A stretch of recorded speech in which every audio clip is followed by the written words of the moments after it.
오늘 우리에게 주시는 하나님의 말씀은 예레미야 22장 3절 한 절 말씀입니다. 우리 함께 같이 말씀 합독하도록 하겠습니다. 여호와께서 이와 같이 말씀하시되 너희가 정의와 공의를 행하여 탈취당한 자를 압박하는 자의 손에서 건지고 이방인과 고아와 과부를 압제하거나 학대하지 말며 이곳에서 무죄한 피를 흘리지 말라. 오늘 하나님 나라를 살기 위해서 회개 공동체로 만들어가라라는 제목으로 오늘 말씀 나누겠습니다. 세상에서 가장 행복한 나라로 꼽히는 나라가 있는데 덴마크입니다. 이 덴마크에는 회개라는 문화가 있습니다. 단순히 편안한 분위기를 넘어서 우리는 서로를 속이거나 해치지 않는다라는 이 단단한 신뢰가 사회에 반영되어 있습니다. 덴마크의 회개는 단순히 안락함이라는 이 단어를 뜻을 넘어서 사회 전반에 뿌리 깊이 박힌 높은 신뢰, 이 소셜 트러스트가 그 나라에 존재하고 있습니다. 회개는 편안하고 따뜻한 분위기 속에서 사람들과 사랑, 우리 한국말로 말하면 정을 나누는 사회 구조로 되어 있습니다. 이것이 가능하려면 누구도 나를 해치지 않는다는 생각이 바탕에 있습니다. 또 강력한 사회적인 이 신뢰, 소셜 트러스트가 만들어져 있다라는 겁니다. 예를 들면 덴마크에서는 부모들이 카페에 들어갈 때에 아기가 잠든 유모차를 바깥에 그대로 들어가는 일들이 흔합니다. 그 이유는 누군가 아이를 데려가고 해친다는 생각이 그들의 삶 가운데, 그들의 생각 가운데 없기 때문입니다. 다시 말하면 절대적 신뢰가 있기 때문에 그래요. 오늘 본문에서는 하나님께서 유다 왕들에게 명령하신 이 정의와 이 공의, 바로 이 신뢰의 공동체를 만들어 가라는 말씀을 하고 계십니다. 유다의 마지막 전성기를 이끌었던 왕 요시야 왕이 죽은 후에 유다가 급격히 쇠퇴의 길을 걷기 시작을 합니다. 국가적인 이 위기, 풍전등화 같은 그런 상황에 놓여 있습니다. 이 예레미야 22장의 이 배경은 단순히 정치적인 위기만을 말하지 않습니다. 더 나아가 하나님 나라의 원리, 이 공의와 정의를 버린 지도자와 국가는, 이 사회 공동체는 결국 무너질 수밖에 없다라는 그 영적 파산을 선고하는 이 신앙의 이 경고의 메시지가 오늘 저희가 읽은 한 절이었지만 전체적인 22장의 내용입니다. 오늘 예레미야 선지자를 통해서 하나님께서 유다 왕들에게 주시는 엄중한 명령을 하고 계십니다. 또 2026년도를 깨우는 저와 여러분들에게 어떤 명령을 주시는지, 하나님 나라는 막연한 추상적인 나라가 아니라는 거예요. 실제적으로 통치권자인 하나님의 성품, 이 공의와 이 정의가 이 땅에서 구현되는 나라가 하나님 나라입니다. 오늘 본문을 통해서 하나님의 중요한 성품인 공의와 정의를 어떻게 우리가 실천하는 삶으로 실체적이고 실천적인 그러한 삶을 살아내야 될지 우리에게 말씀을 합니다. 하나님의 성품 중에 한 부분인 공의와 정의, 이것을 실천하기 위해서 첫 번째로 우리들에게 주시는 그 실천 내용은 이렇습니다. 우리 함께 같이 읽겠습니다. 억압받는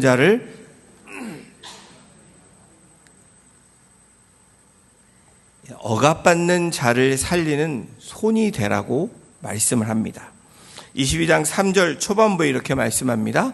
여호와께서 이와 같이 말씀하시되 너희가 정의와 공의를 행하여 탈취당한 자를 압박하는 자의 손에서 건지고, 압박하는 자의 손에서 건지라는 억압받는 자를 살리는 손이 되라고 말씀합니다.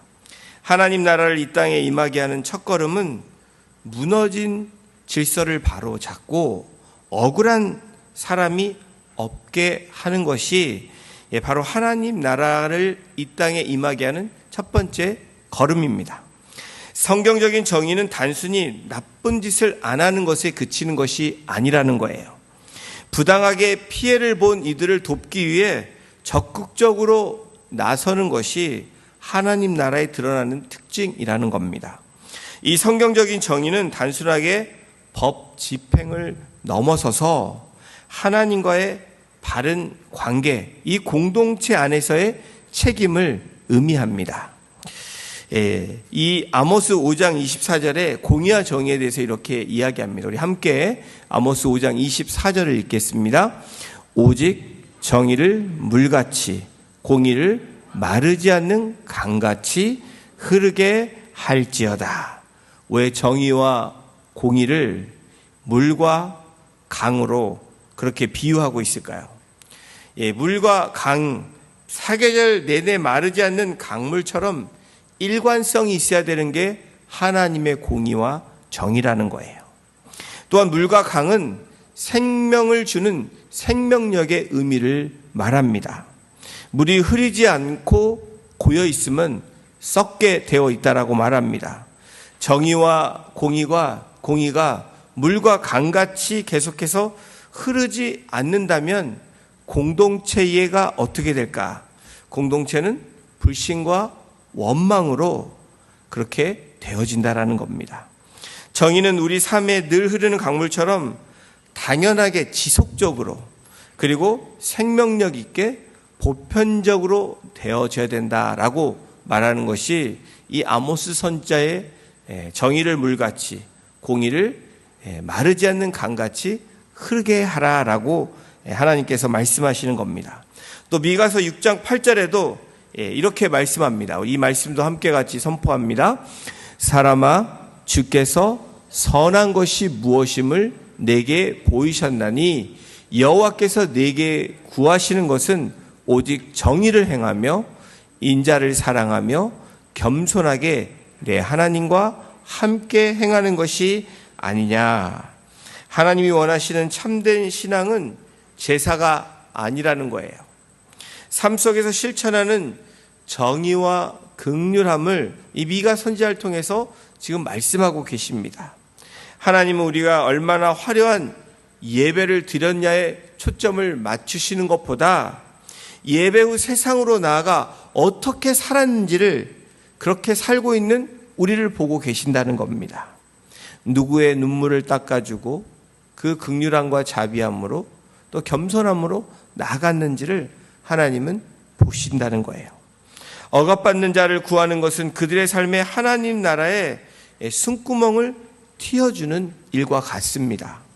시편 82편 3절에 시편 기자 이렇게 고백합니다. 가난한 자와 고아를 위하여 판단하며 곤란한 자와 빈궁한 자에게 공의를 베풀지며.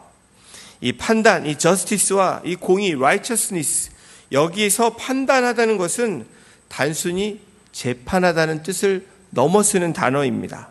그들의 권리를 되찾아 준다라는 것이 이 판단한다라는 거예요. 가난한 자와 고아를 판단한다. 그들의 권리를 되찾아 주는 것이 하나님이 말씀하시는 이 공의와 정의라는 거예요. 성경적 정의는 중립에 서는 것이 아니라 기울어진 이 약자의 편에 서서 균형을 맞춰주는 것을 의미한다라는 겁니다. 우리 일상의 삶에 한번 예를 들어보겠습니다. 우리가 살고 있는 이 미국, 그렇죠? 이 미국은 팁 문화가 있습니다. 팁 문화를 주다가 한국에 가면 굉장히 마음이 편하다는 이야기를 많이 듣습니다. 이 음식값이 많이 오르다 보니까 팁에 내는 이 어마운트도 같이 상승하기 때문에 부담이 굉장히 많습니다.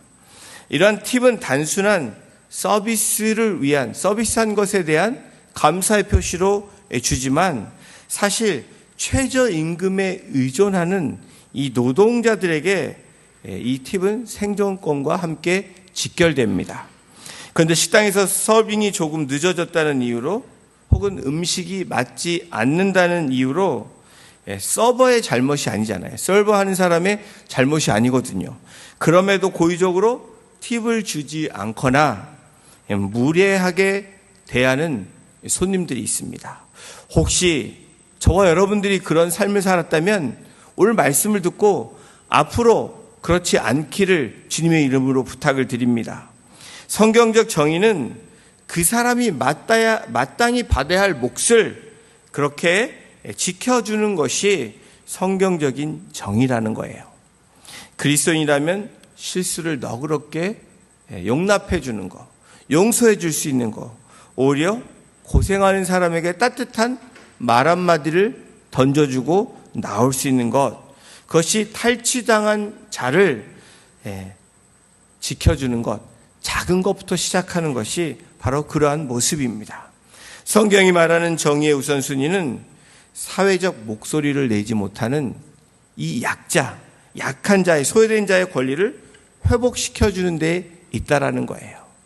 얼마나 이 성경이 말하는 정의와 공의가 누구에게 맞춰져 있는지를 분명히 말씀하고 있는 겁니다. 그런 맥락에서 우리 하나님은 무죄한 자의 눈물을 닦아주시는 공정한 재판장이시라는 거예요. 고대 철학자 솔로는 법을 거미줄에 비유를 했습니다. 어떻게 비유를 했냐면 약한 곤충은 걸려 죽지만 말벌과 같이 강한 곤충은 뚫고 지나간다라는 거예요. 하지만 하나님 나라의 정의는 어떤 정의냐? 말벌처럼 강한 자에게는 그대로 적용을 하지만 약자인 이 곤충들 같은 약자들에게 지켜주는 든든한 방어벽이 돼야 되는 것이 하나님 나라의 정의라는 거예요. 사랑하는 성도 여러분, 억압받는 자를 살리는 삶은 구체적인 행동을 우리들에게 요구합니다. 우리가 하나님께 예배를 드린 후에 문을 나선 후 내가 만나는 억울한 사람에게 편에 서주는 삶을 살아낼 때 그것이 하나님을 기쁘시게 하는 하나님의 공의와 정의를 실천하는 저와 여러분이 될 줄로 믿습니다. 하나님의 성품인 공의와 정의, 이 회개를 실천하기 위해서 억압받는 자를 살리는 손이 되어야 됩니다. 그리고 두 번째는 어떻게 해야 되느냐? 우리의 삶에서 함께 읽습니다. 우리의 주위에서 소외된 자의 의자를 준비해야 합니다. 이게 뭔 소리냐? 자, 22장 3절에 보면 이렇게 이방인과 고아와 과부를 압제하거나 학대하지 말라라고 성경이 기록되어 있습니다. 성경이 말하는 이 정의의 척도, 바로 그 사회가 가장 약한 자들을 어떻게 대우하는가에 달려 있는 것을 지금 밝히고 있는 거예요. 하나님 나라는 자격 있는 자들의 나라가 아니라고 말씀합니다. 하나님 나라는 대신에 소외된 자들이 이 환대, 이 hospitality, 환대를 어떻게 받고 보호받는 사랑의 공동체라고 말하고 있는 겁니다. 하나님 나라 공동체의 핵심은 세상이 정한 기준, 능력과 부유함과 배경을 뒤집는 것을 말합니다. 가장 소외된 자가 주인공이 되는 이 환대에 있다라는 거예요. 아직도 미국이 세계에서 강국이 되는 저는 분명한 이유가 바로 이런 것에 있다고 믿습니다. 하나님의 정의와 공의가 어떤 나라에서도 여전히 미국은 그 공의와 정의가 살아있는 나라라고 저는 확신을 합니다. 미국 내 일부 지역에서는 소외된 청소년들이 범죄 유혹에 빠지기 쉽기 때문에 샌프란시스코에 이 범죄가 무성한, 이 죄가 무성한 그곳의 한 평범한 가정은 이들 단순히 잠재적 범죄자로 보지 않는다라는 거예요. 그들을 가족으로 환대하는 이 로젤리 가드의 식탁이라는 테러블 로젤린 가젯이라는 이 사람들이 갈 곳 없는 거리의 청소년들을 매주 그렇게 목요일 저녁 자신의 집에 문을 열어서 그들을 환대하는 일을 하기 시작을 합니다. 조건 없이 이름을 불러주고 그들의 이야기를 들어주는 이 환대. 그래서 아이들이 내가 소중한 존재임을 깨닫게 해주는 그 식탁의 의자를 놓는 것입니다. 누가 이 말을 처음 했는지는 잘 모르지만 이 말이 저와 여러분들의 마음을 따뜻하게 해줄 거예요. 저는 이 말이 참 마음에 듭니다. 하나님 나라는 담장을 높이는 대신에 식탁의 의자를 늘리는 것이다. 바로 이 환대 문화를 말합니다. 예수님께서 하셨던 이 공생의 삶에서 가장 많이 하셨던, 환대도 받으셨지만 소외된 자들을 찾아가 환대하시는 장면들이 나옵니다. 예수님의 사역은 가난한 자, 또 포로된 자, 눌린 자를 자유케 하시고, 그리고 그렇게 보게 하시는 그 사역들이 명확한데, 누가복음 4장 18절 19절에 이렇게 기록되어 있습니다. 우리 함께 이 말씀 다시 한번 선포하겠습니다.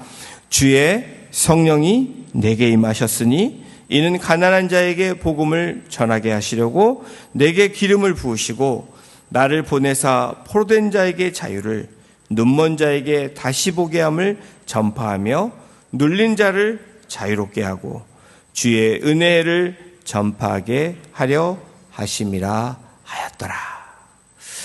하나님 나라가 어떤 나라냐? 바로 이렇게 되어지는 나라다라고 예수님이 이사야 선지자의 말을 인용해서 회당에서 처음으로 하셨던 말씀 선포입니다. 예레미야 22장 3절에 명하신 압박받는 자를 구원하고 고와 과부를 보호하라는 말씀이 이 누가복음 이사야 선지자의 말씀을 통해서 예수님께서 이 공회에 모인 사람들에게 선포하고 있는 거예요.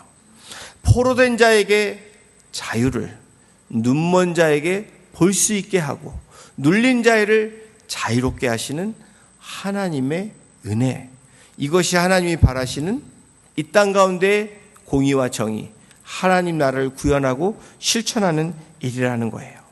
그러므로 하나님 나라는 가장 낮은 자들이 먼저 웃는 나라가 하나님 나라라는 거예요. 우리 2026년도 우리 공동체에는 연약하고 나약하고 소외된 사람들이 웃는 그러한 2026년도 우리 OC 새누리교회가 되기를 주님의 이름으로 축원합니다. 이 미국 사회학자인 작가인 토니 캠플러의 유명한 일화가 있습니다. 호놀룰루의 한 허름한 식당에서 밤늦게 토니가 식사를 하고 있었습니다. 그곳에 모인 거리의 여성들, 이 사회적 과부와 같고 소외받은 여성들이 한 친구의 생일을 축하하고 싶었지만 돈이 없어서 포기하는 그런 대화를 이 토니 캠플러가 듣게 됩니다. 이 이야기를 들은 캠플러는 식당 주인과 상의한 후에 다음 날 이 한 여인의 소외된 여인, 이 머지널된 이 여인을 위해서 깜짝 파티를 준비합니다. 케이크도 준비하고 장식도 이 캠플러가 지불하면서 식당 주인과 함께 아름다운 벌스데이 파티를 준비하는 겁니다. 평생 한 번도 받아본 적이 없었던 이 여성은 이 대접에, 이 환대에 이 눈물을 흘리며 케이크를 먹지도 못하고 집으로 가져가고 싶어 합니다.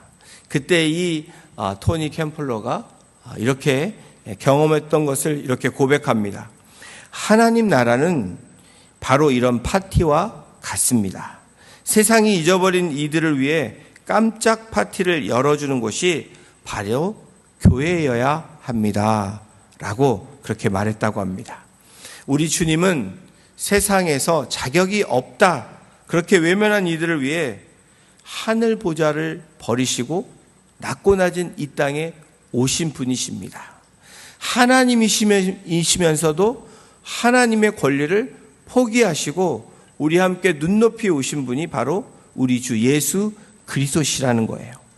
예수님은 가장 높은 곳에서 가장 낮은 곳으로 바로 이 고아와 과부와 그리고 멸시받고 천대받는 그런 계층들을 위해서 그 한 발을 내딛고 손을 뻗치셨다라는 거예요. 우리는 단순히 착한 일을 하는 것이 아니라 여러분 소외된 자들을 향해 내딛는 발걸음, 손을 뻗치는 이 뻗은 팔은 이 땅에 오신 예수 그리스도의 삶을 그대로 재현하는 그런 모습이라는 거예요. 사랑하는 성도 여러분, 오늘 여러분의 식탁에 누구를 위한 빈자리를 준비하시겠습니까? 우리 주위에서 소외된 자의 의자를 준비하는 2026년도 넉넉한 마음과 넉넉한 그러한 삶이 우리 성도님들 삶 가운데 일어나기를 주님의 이름으로 축원합니다. 하나님의 성품인 공의와 정의, 회개를 실천하기 위해서는 억압받는 자를 살리는 손이 되어야 되고요. 우리 주위에서 소외된 자의 의자를 우리가 준비할 수 있어야 됩니다. 그리고 세 번째, 복수를 끊고 사랑으로 승리해야 된다는 거예요. 하나님의 성품인 공의와 정의가 이 땅 가운데 실현되고 우리의 가정과 우리 공동체와 우리가 속해 있는 사회에서 그렇게 실천되기 위해서는 어떻게 해야 된다고요? 우리를 괴롭고 힘들게 했던 그 사람들을 리벤지 하는 게 아니라 사랑으로 우리가 승리해야 된다는 거예요. 예레미야 22장 3절의 마지막 이 부분에 이렇게 말씀하시죠. 우리 함께 읽겠습니다.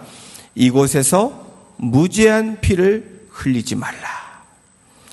말씀은 단순히 살인하지 말라는 계명을 넘어서는 말씀입니다.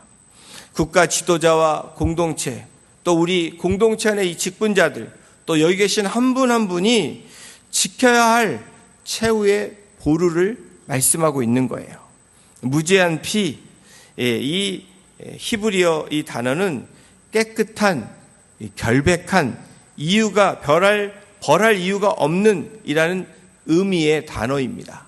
다시 말하면 자신의 이익을 위해서 타인의 생명과 권리를 희생시키는 세속적인 가치관을 거부하는 것이 이 나키라는 이 히브리어 단어입니다.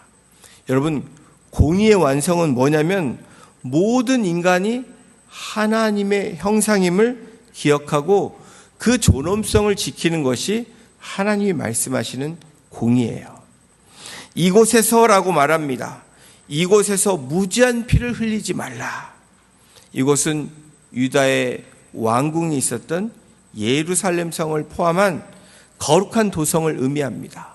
우리가 예배하는 예배 자리라고 오늘 우리가 해석할 수 있습니다. 하나님의 공의가 가장 엄격히 지켜져야 할 성소에서 탐욕과 그리고 권력에 의한 희생이 일어나고 있음을 하나님 질책하고 계시는 말씀입니다. 무죄한 피를 흘리지 말라. 우리가 누구를 해쳐서 피를 흘리는 일이 없습니다. 그러나 우리의 삶 가운데 피를 흘리는 행위는 생명을 빼앗는 것뿐 아니라 그 땅을 더럽히는, 그 장소를 더럽히는 행위도 포함된다라는 거예요. 성경적 관점에서 무죄한 피가 땅에 흐르면 그 땅에 저주를 받고 생명력이 끊기게 된다라는 거예요. 여러분, 과거에는 고대에서는 칼과 창으로 사람을 죽이고 피를 흘렸다면 오늘날에 피를 흘리는 것은 뭘까요? 이 손가락 하나로 피를 흘린다는 겁니다. 무지한 사람의 인격과 무차별한 이 클릭 하나로 사람들을 해친다는 거예요. 확인되지 않은 정보, 악의적인 비난으로 한 개인의 삶을 송두리째 걷어가는 경우가 많이 있습니다. 이것이 사회적인 현상으로 몰려서 이 궁중 심리로 인해서 한 사람이 시작하면 그것이 마치 모든 것이 그렇게 맞는 것처럼 흘러가게 돼서 최후의 결단을, 그런 안타까운 결론을 맞이하는 그런 주변의 연예인들뿐 아니라 그런 사람들이 종종 나타납니다. 무죄한 피를 흘리지 말라는 명령은 오늘 디지털 시대를 살아가는 저와 여러분들에게 어떤 의미일까요? 타인의 명예를 함부로 우리가 훼손해서는 안 된다는 거예요. 언어의 폭력도 우리가 입으로, 혀로 해서는 안 된다는 거예요. 여러분, 뭘로 해야 됩니까? 행동과 진실함으로 그 사람을 대하는 것이 바로 하나님이 기뻐하시는 하나님의 공의와 정의가 나타나는 현상입니다. 여러분, 이 저렴한 초콜릿이나 의류를 만들기 위해서 지금 이 시대에도 여전히 개발도상국 그리고 못 사는 그런 나라에서는 위험한 환경에서 그렇게 혹사시키는 일들이 지금도 일어나고 있습니다. 그러한 이 노동이 심하게 함으로 건강을 잃고 또 죽음에 이르게 하는 그런 일들이 많이 일어납니다. 우리가 무심코 누리는 이 편리함이 누군가의 희생이 있었다면 우리는 스스로에게 질문을 해야 됩니다. 여러분, 우리가 좋아하는 것들을 누리는 것 이전에 이것이 어디로부터 왔는지도 우리는 바라봐야 돼요. 성경적 정의는 나의 만족을 위해 타인의 삶을 파괴하면 안 된다라고 말씀하시는 것이 오늘 하나님이 말씀하시는 정의와 공의입니다. 여러분, 공정무역이라는 거 들어보셨습니까? 페어 트레이드로 만들어진 제품입니다. 사실은 그리스도인이라면 그런 제품들 많이 사야 돼요. 이 커피 같은 것도 굉장한 노동이 필요합니다. 그래서 이 페어 트레이드로 나온 커피들은 조금 비쌉니다.